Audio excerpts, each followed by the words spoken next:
پہلی حدیث بخاری اور مسلم کی متفقن علیہ حدیث ہے، مشکات میں انٹرنیشنل نمبر کے مطابق 3446 نمبر ہے، کہ آپ صلی اللہ علیہ وآلہ وسلم نے ارشاد فرمایا جو شخص یہ گواہی دے دے کہ لا الہ الا اللہ، اللہ کے سوا کوئی معبود نہیں، اور یہ بھی گواہی دے دے کہ میں اللہ کا رسول ہوں صلی اللہ علیہ وآلہ وسلم، تو اس کا خون کسی بھی صورت میں اللہ تعالیٰ نے میرے لیے حلال نہیں کیا کہ اسے قتل کیا جائے، سوائے 3 وجوہات کی بنا پر۔ نمبر 1، جان کے بدلے جان، یعنی اگر اس نے کسی کو قتل کیا ہے تو اس کے بدلے میں اس کو قتل کیا جائے گا۔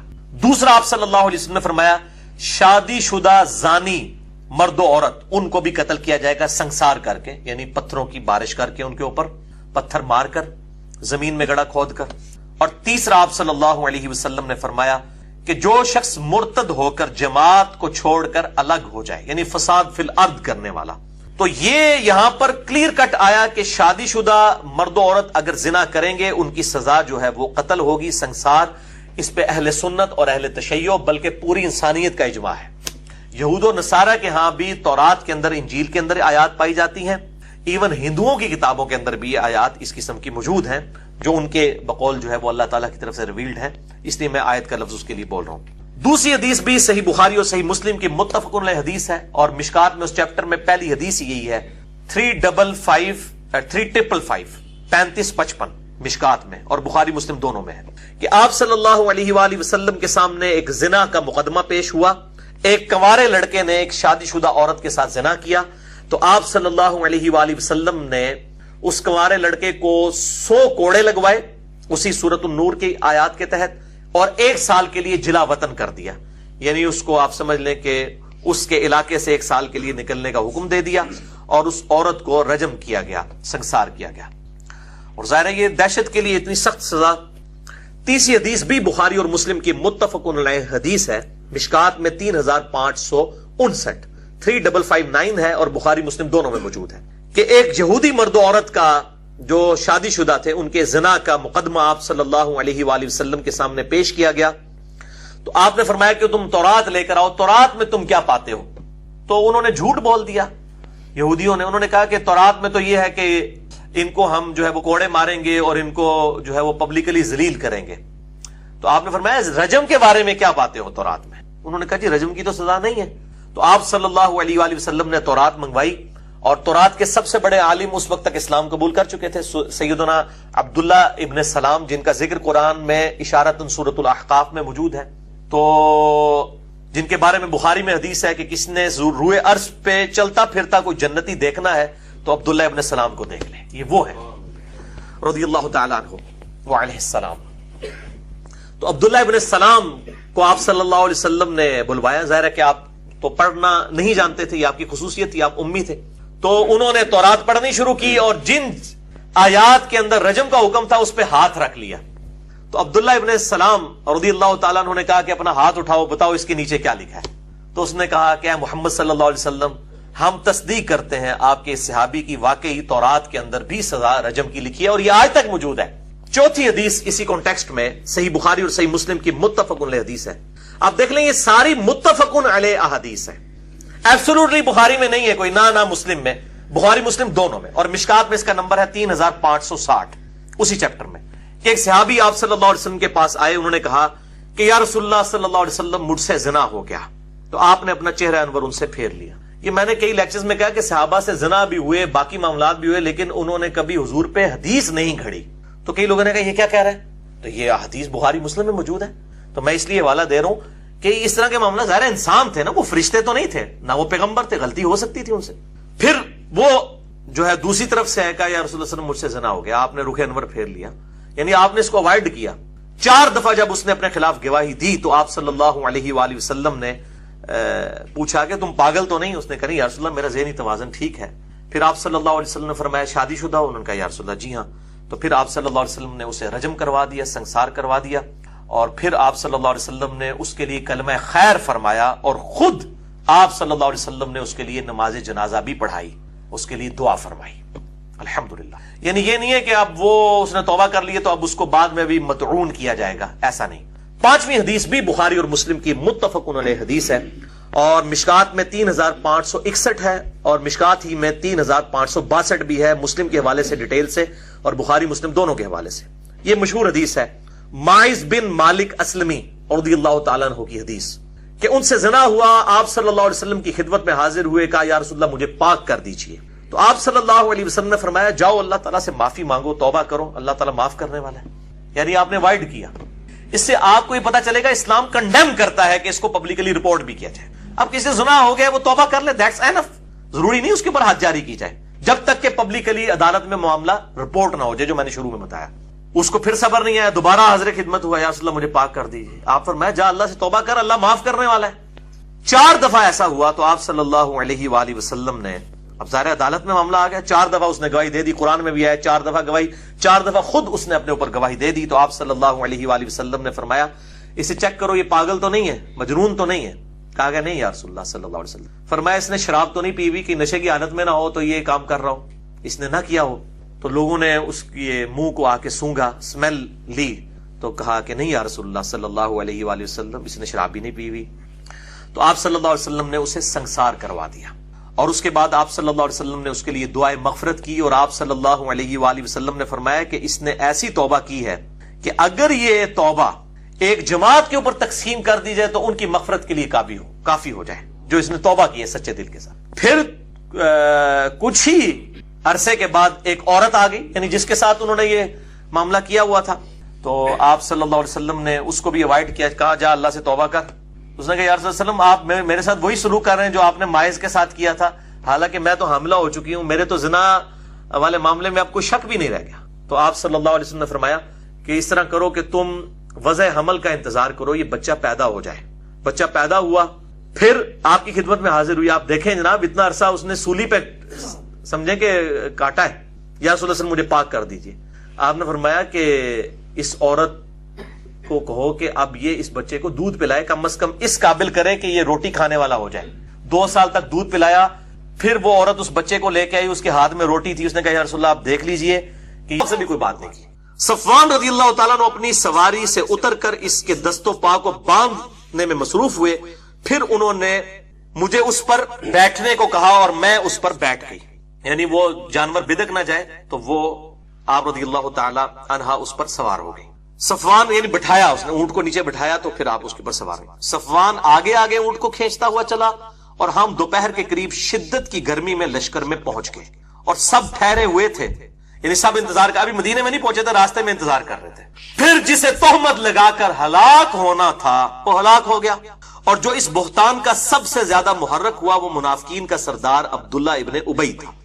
اور وہ ابن زبیر کہتے ہیں کہ مجھے معلوم ہوا ہے کہ عبداللہ ابن ابی کے سامنے جب بھی افک کا ذکر ہوتا تو وہ اس کا اقرار کرتا تھا، اور اس واقعے کو یعنی جھوٹا واقعہ بنا کے سنایا بھی کرتا تھا، جبکہ ان بہتان لگانے والوں میں تینوں ہی صحابہ ہیں، کوئی بریلوی دیوبندی اہل حدیث شیعہ نہیں ہے، حنفی شافعی مالکی حنبلی نہیں ہے، تینوں صحابہ۔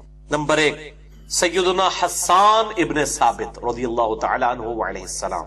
نمبر 2 سیدنا مستح بن اثاثہ رضی اللہ تعالی عنہ وعلیہ السلام، یہ سیدنا ابوبکر کے رشتہ دار بھی تھے۔ اور تیسرا ام المؤمنین سیدہ زینب کی بہن چھوٹی حمنہ بنت جحش رضی اللہ عنہن وعلیہم السلام۔ یہ 3 تھے جنہوں نے جو اس تہمت لگانے والوں میں شامل ہو گئے بغیر دلیل کے، اور پھر چونکہ دلیل نہیں تھی، جھوٹا الزام بھی تھا، ان کو پھر 80 کوڑے بھی لگے، صحابی ہونے کے چھوڑا نہیں گیا۔ وہ حدیث موجود ہے ترمذی میں 3180، سنن ابی داؤد میں 4474، مشکات میں بھی موجود ہے 3579 53579، کہ ان تینوں کو پھر 80 کوڑے بھی لگائے گئے جھوٹے الزام کی وجہ سے، قذف جسے کہا جاتا ہے۔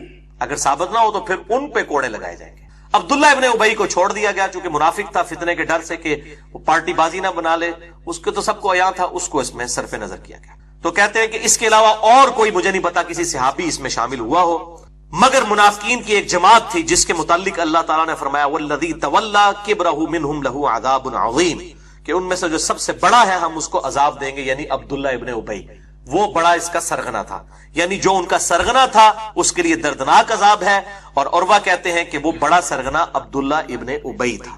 اور آپ کو حیرانگی ہوگی کہ بنو امیہ کے لوگ کتنے عرصے تک یہ جو الفاظ ہیں نا قرآن میں کہ ان کا بڑا جو ہے اس کو عذاب دیں گے تو حضرت علی پہ لگاتے تھے، نعوذ باللہ۔ لیکن بخاری مسلم پہ قربان جائیں انہوں نے تو نام بھی لکھ دیے کہ عبداللہ بن ابی تھا.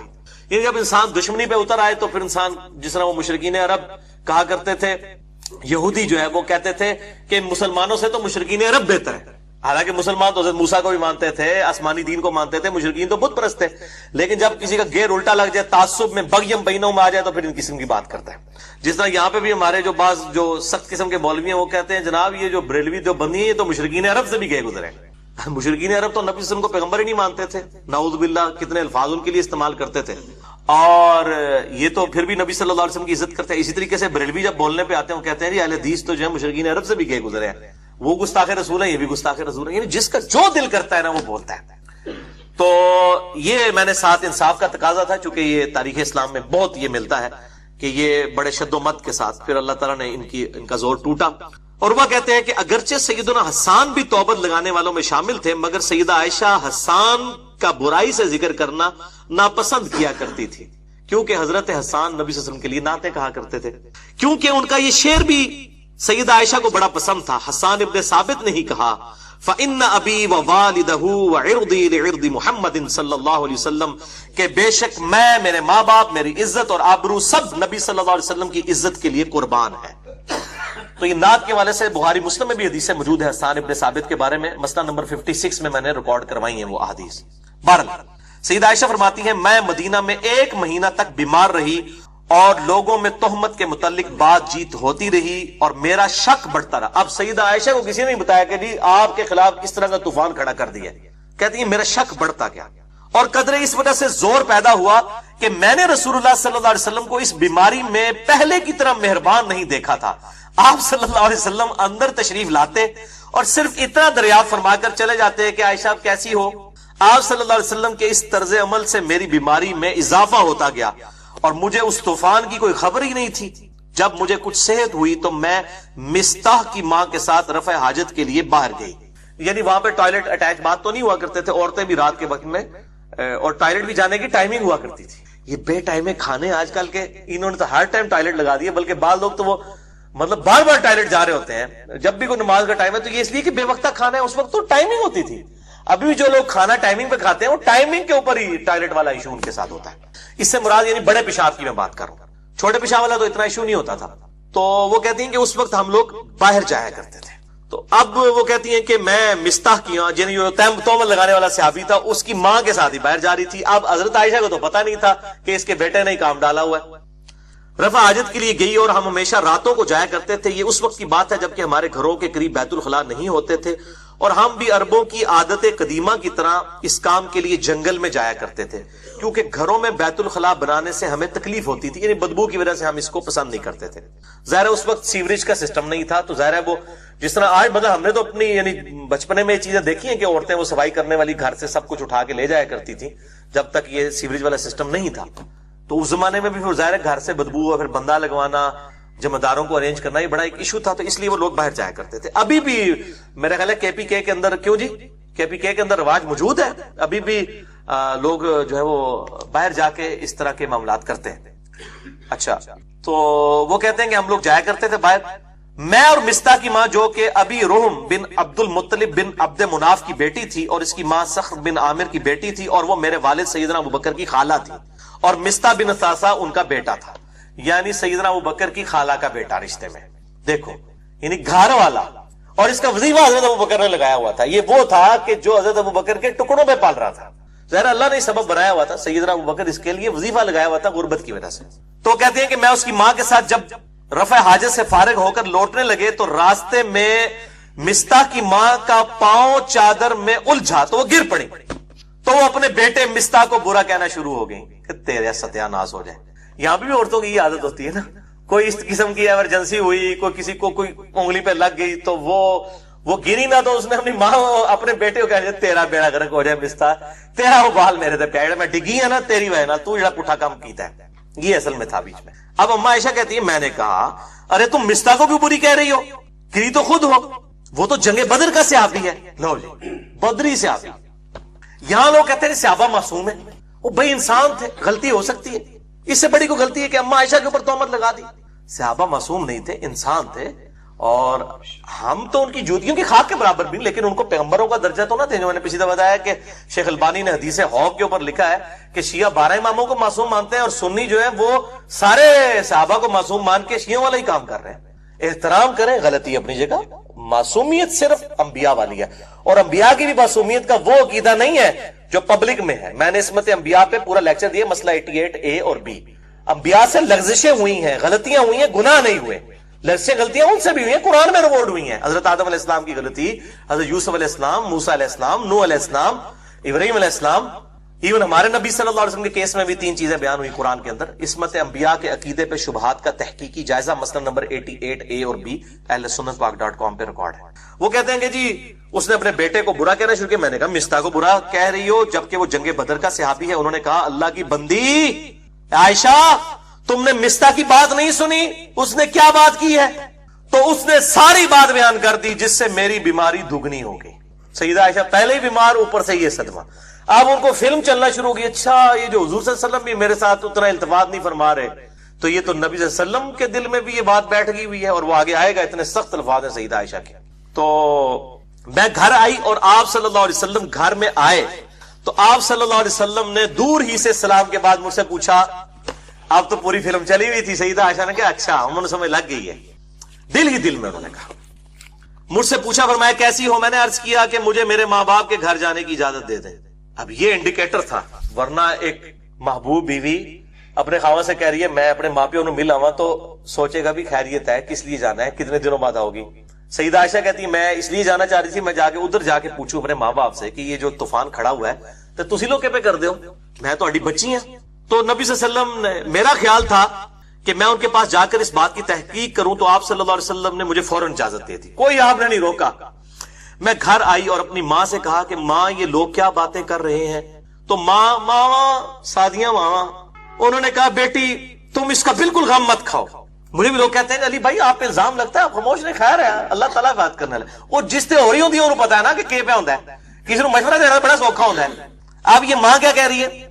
ماں کہتی ہے کہ بیٹا غم نہ کھاؤ، یہ تو شروع سے ہوتا چلا آیا ہے. جب کسی خوبصورت عورت کی سوکنیں ہوتی ہیں اور شوہر اس سے زیادہ محبت کرتا ہے تو اس قسم کی عورتوں پہ الزامات نکلتے رہتے ہیں. میں نے کہا سبحان اللہ، لوگ ایسی باتیں منہ سے نکالنا شروع ہو گئی اور آپ کہہ رہی ہیں کچھ نہیں. وہی گل ہے نا، جس سے مصیبت پئی ہوتی ہے انہوں پتا ہوتا ہے نا. لیکچر تو انہیں ریکارڈ کرانا ہے. انجینئر محمد علی مرزا پر 10 جھوٹے الزامات کا تحقیقی جائزہ، وہ جو تکلیف سے گزرا ہوتا ہے اس کو پتا ہوتا ہے.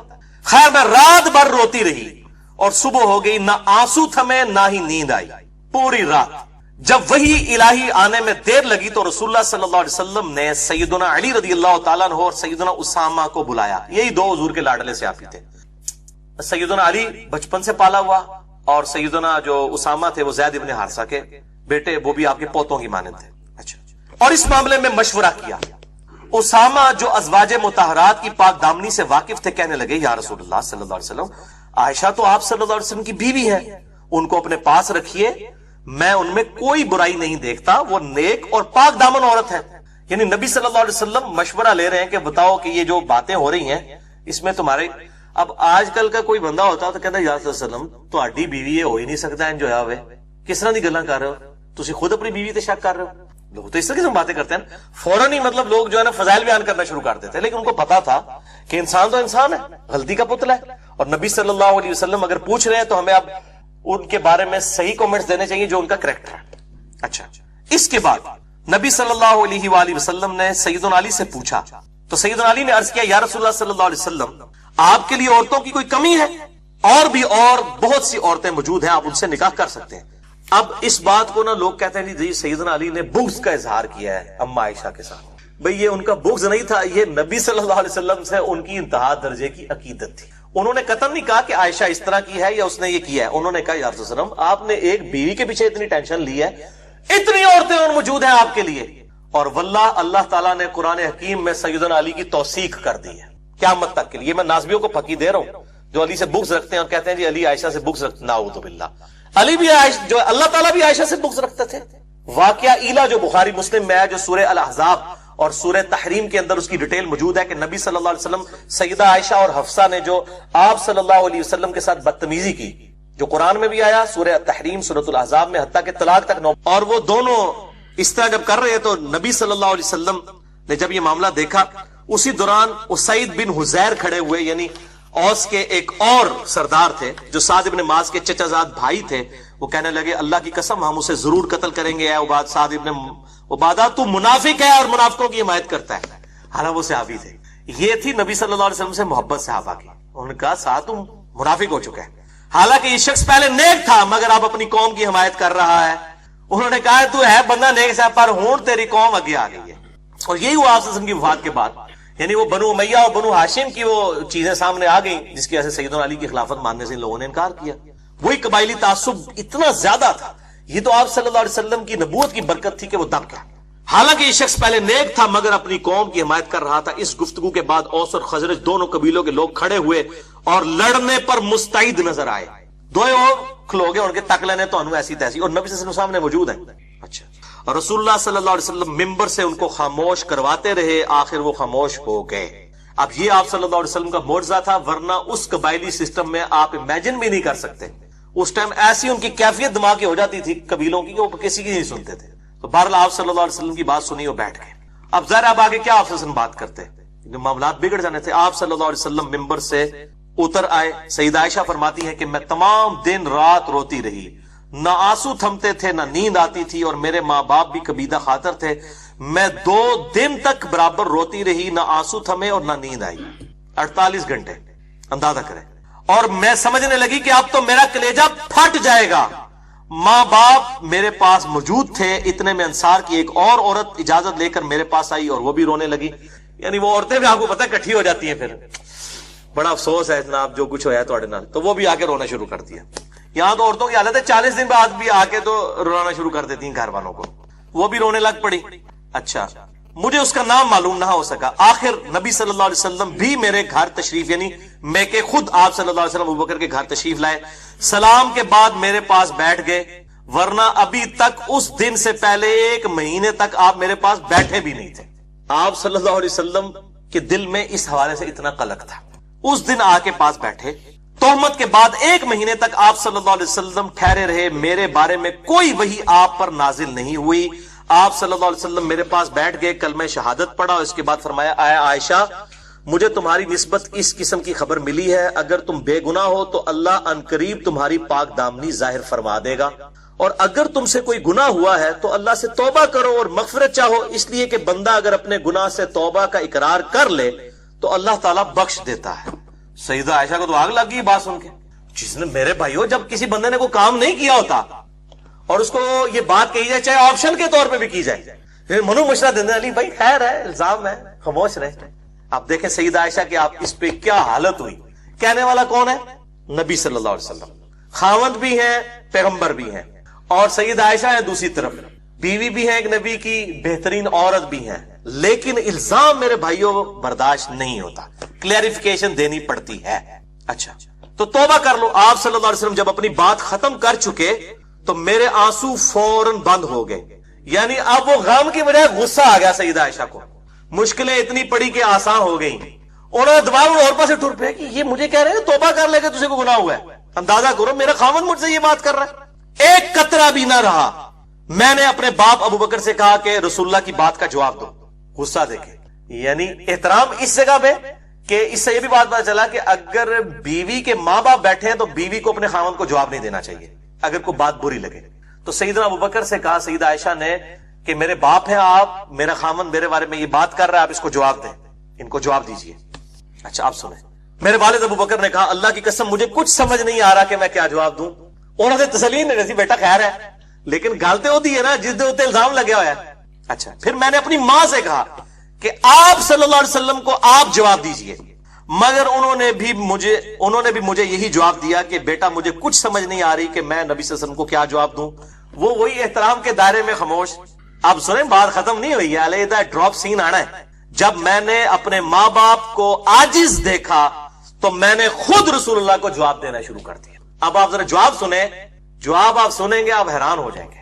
اللہ اکبر، خود رسول اللہ صلی اللہ علیہ وسلم کو جواب دینا شروع کر دیا، حالانکہ میں اس وقت عمر میں بھی کم تھی، قرآن بھی بہت کم جانتی تھی۔ میں نے کہا اللہ کی قسم آپ صلی اللہ علیہ وسلم نے اس بات کو سنا اور وہ بات آپ کے دل میں جم گئی ہے، یعنی میرے بارے میں یہ غلط تہمت والی بات آپ کے دل میں جم گئی ہے اور میری طرف سے آپ کے دل میں شبہ پیدا ہو گیا ہے، اب اگر میں اپنی بے گناہی بھی بیان کروں تو آپ صلی اللہ علیہ وسلم کبھی بھی مجھے سچا نہیں مانیں گے، کیونکہ آپ کے دل میں بات بیٹھ گئی کہ عائشہ نے یہ کیا ہے۔ اندازہ کریں، ہاں اگر میں اپنے گناہ کا اقرار کر لوں کہ واقعی میں نے یہ کیا ہے اور حالانکہ حقیقت میں نے نہیں کیا تو آپ ضرور مان لیں گے۔ یعنی اگر میں یہ جھوٹی موٹی بھی کہہ دوں نا کہ یا رسول اللہ میں توبہ کر رہی ہے، میں کیتا ہے، تو تجھے کہو کہ ہاں اے ہوں ٹھیک ہے۔ اس سے یہ بات پتہ چلا کہ حضرت عائشہ کے دماغ میں بھی کہیں نہیں تھا کہ نبی صلی اللہ علیہ وسلم کو علم غیب ہے۔